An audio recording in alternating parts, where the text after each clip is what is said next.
എന്താണ് ടാസ്ക്? എന്താ സ്ഥിതിയാ പറയും? ടാസ്ക് എന്താ? ഇവിടുന്ന് പോയിട്ട് ഇങ്ങോട്ട് നോക്കിട്ട് പറയും. ഇവിടുന്ന് പോയിട്ട് ഞാൻ നോക്കൂല.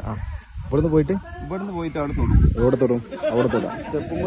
സ്റ്റെപ്പ് ആ സ്റ്റെപ്പ് തൊട്ടിട്ട് റിട്ടേൺ ഇവിടെ വന്ന് ഇങ്ങോട്ട് ഇവിടെ വരെ ഇങ്ങോട്ട് വരും. ഓക്കെ. എന്താണ് ബ്രോസ്റ്റ് അല്ലേ? ഒരു ബ്രോസ്റ്റ് എല്ലാവർക്കും ബ്രോസ്റ്റ്. ഓക്കെ, റെഡി അല്ലേ? ഞാൻ റെഡി. ഒരു മിനിറ്റ്.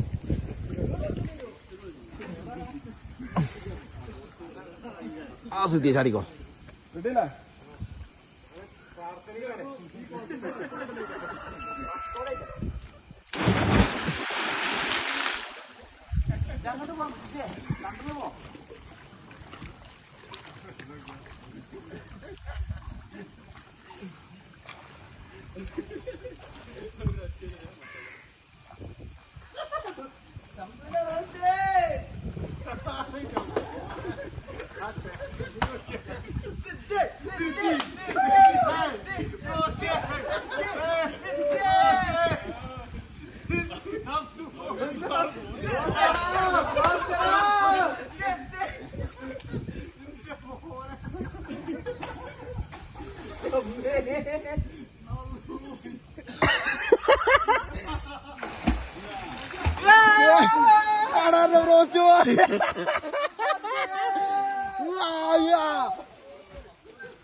നോക്ക്